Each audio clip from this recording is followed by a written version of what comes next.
Wonderful Midlife Crisis. It's like a mouthful to say. It's a Wonderful Midlife Crisis I by Robyn freaking love Peterman. that title. That's hilarious. Sorry, this was Yes, hurting my and face. I wanted to read it. I've seen it in a couple Facebook readers groups. And, you know, you always get a lot of like romance books and it's like the 20 to 30 age range. So there was somebody that was talking about books that were like had like maybe 40-year-olds or older in their books. So I wrote some of them down, and this happened to be one of them. And then I read the synopsis and it sounded super funny. I'm going to read it to you tonight. This is the cover, and I know I posted it earlier on Instagram. I know it's in black and white, so it's not what I was expecting for the cover. Yeah. So it's got that. I was expecting like a cartoony or like a, you know, like Debbie McComber or Maycomer. I don't know how you say her name, but it has like the little bit of like the painted scenery almost. It looks almost painted. Yeah. Okay, but go ahead. Sorry. Yeah. So anyway, this is a series. And this is the first book in the series, and the series is called Good to the Last Death series. There's 7 books in the series, but don't let it freak you out because they're really quick reads. So this book... That's a commitment. That's a commitment. It is a commitment, and I will tell you that I'm on book 4. So if that tells you anything, they're quick reads. This is a paranormal women's fiction with a bit of sass, a lot of class, for anyone who feels like age is just a number. So I'm gonna read the synopsis in its entirety because, first of all, it's funny. So I'm just okay. Whoever said that life begins at 40 must have been heavily medicated, drunk, or delusional. 39 was a fantastic year. I was married to the man I loved. I had a body that worked without creaking. My grandma who raised me was still healthy, and life was pretty damn good. But as they say, all good things come to an end. I'd honestly love to know who they are and rip them a new one. 1 year later, I'm a widow. My joints are starting to ache. Grandma's in the nursing home, and dead people think my home is some kind of supernatural bed and breakfast. Oh, Gluing body parts onto semi-transparent people has become a side job. Deceased people, I'm not even sure, are actually there. I think they need my help, but since I don't speak dead, we're having a few issues. To add to the heap of trouble, there's a newly dangerously smoking hot lawyer at the firm who won't stop giving me the eye. My BFF is thrilled with her new frozen face thanks to her plastic surgeon, her alimony check, and the miracle of Botox. And then there's a little conundrum that I'm becoming way too attached to my ghostly squatters. Like Cher, I'd like to turn back time now. No can do. Whatever. I have wine, good friends, and an industrial-sized box of super glue. What could possibly go wrong? Everything, apparently. All in all, it's shaping up to be a wonderful midlife crisis. So, after I read the synopsis, I was like, heck yes, I'm in for it. I mean, paranormal, I can read some paranormal stuff. If you're okay with ghosts, read this book. And body parts falling off. Right. This book was hilarious. I laughed until I cried. I mean, it was just funny from go. I mean, the book opens up. Paranormal, did you say romance? It's a paranormal women's fiction. There is romance in it. So there is romance, but it's sort of... And comedy. So it's not like, okay. Yes, romance and comedy, good friendships, all of that stuff. I mean, everything. So we meet Daisy. She's our main character, and she's like the synopsis said, she's newly widowed. She wakes up on her 40th birthday, and she can see dead people. Like, the book starts off, this is the line, "No way. Are you freaking serious?" I screamed as I flattened myself against the wall of my laundry room with a thud, trying not to hyperventilate.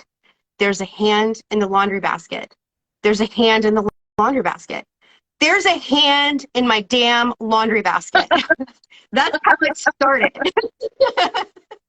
So, I mean, would you say it's like, is it gory? Like, does it go into description? No, it's not gory at all. I mean, you know, she realizes that's as gory as it gets, right? Like, it will be like there's this part. Okay, it Yeah, doesn't like describe I all mean, the it okay. doesn't describe it. I mean, so she finds out really quickly that she's sort of inherited this ability to see dead people.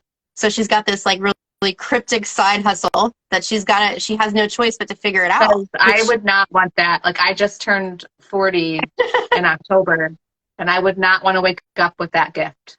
No, yeah, no. and she's just like, oh my gosh. And she, these dead people, they speak in a weird, like you can't really understand them. It's kind of garbled. So the narrator, let me just tell you, the narrator does a fantastic job with Okay. this book.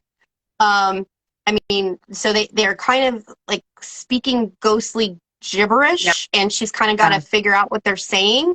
And some of them are kind of, crotchety. And she just gives it right back to him. So I love it. Like she's got that southern sassy charm, and it's, the narrator speaks with a southern accent. So loved it. Mm-hmm. And there's just so much witty banter throughout the book. Like her friends she's got a group of great girlfriends, and they're just as sassy as she is, and they work paralegals for this law firm, and their boss is like a harpy. She's just awful. So immediately you don't like her. She's like the villain. So they're paralegals at a law firm. You said Mm-hmm. they. So it's like a friend of hers.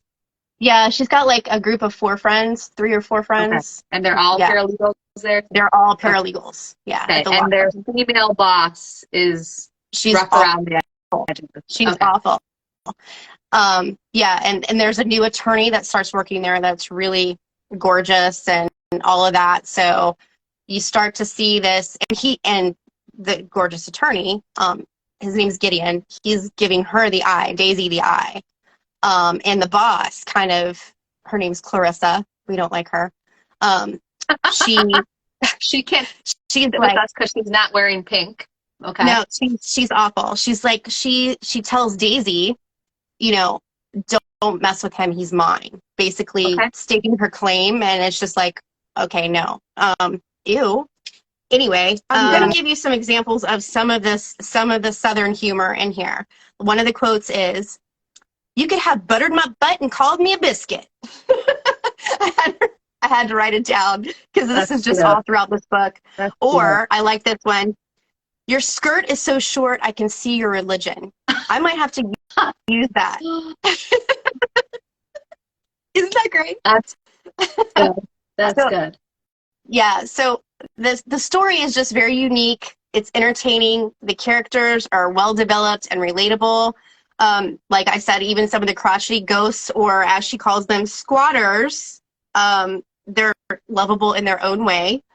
And they all have a backstory, so you get to know these ghosts and their backstory and why they're in her house and all this good stuff.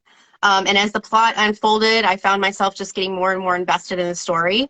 The first book, it ends on a cliffhanger, so of course I immediately downloaded book 2. Like I had to have it, and that's just kind of the way it's been rolling for me. But I mean, as a whole, I mean, the series is very worth it if you want to give it a go. So I highly recommend it. I gave this a 5-star read.